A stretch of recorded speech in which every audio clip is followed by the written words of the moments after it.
The message lit up my cracked phone screen like a cruel joke. You are a warrior.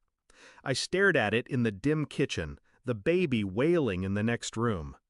I had meant to text my daughter, begging her for $40, just 40, for formula.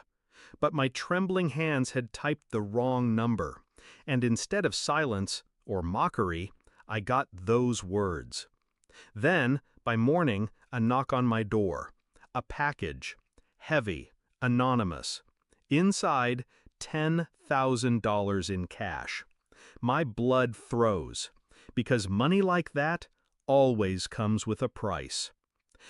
My daughter had always been beautiful, restless, too hungry for a life bigger than this small town. When she married young, I hoped it would ground her.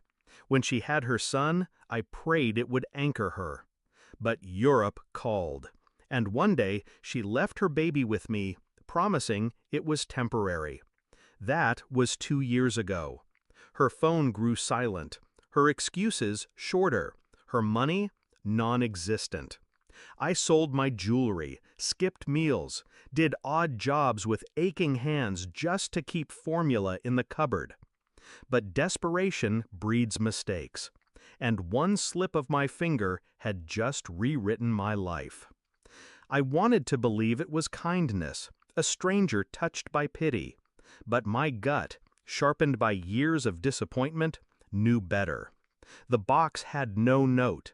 The cash smelled faintly of cigarettes and something chemical. And taped to the bottom, so faint I almost missed it, a small black symbol. A crest, a serpent eating its own tail. It was the same symbol tattooed on the wrist of the man who used to visit my daughter when she still lived here. Her friend, she called him. But I knew predators when I saw them. He was no friend. He was the one who led her into darker worlds. And now, his world had reached my doorstep. That was the night my love for my daughter curdled into something else. Betrayal wasn't just her leaving. It was what she left me holding, her child, and her debt. I didn't panic. Panic is weakness. I held the cash, I studied it, and I realized it wasn't a gift, it was bait. Someone wanted something from me, but they underestimated me. I wasn't the desperate, begging woman they thought I was. I was a grandmother with nothing left to lose, and that makes me dangerous. So I devised a plan. I traced the number. Disposable phone. But disposable doesn't mean invisible. I asked questions, listened in corners, fed bits of gossip to the right ears until the truth circled back to me. The money was theirs. The box was theirs. But the war, that would be mine. I played the role, the grateful fool. I texted back, short messages, "Thank you," "God bless you." They liked that. It made them feel powerful. Days later, another delivery arrived.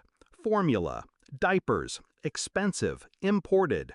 I smiled, played along, sent pictures of my grandson, his wide, innocent eyes. I knew it was what they wanted. And behind the mask, I prepared. I funneled the money into an account under my grandson's name, clean, untouchable. I copied every message, photographed every package, tracked every courier. They thought I was leaning on them. In truth, I was building a noose. The meeting came sooner than I expected. Another box. But this one didn't hold money.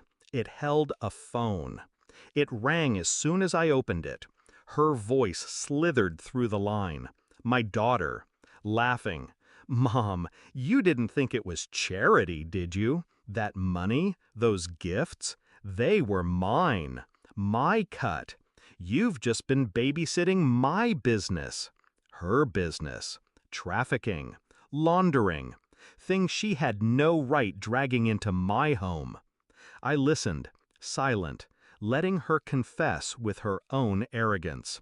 Then, Calm as ice, I answered. No, darling, I haven't been babysitting your business. I've been burying it.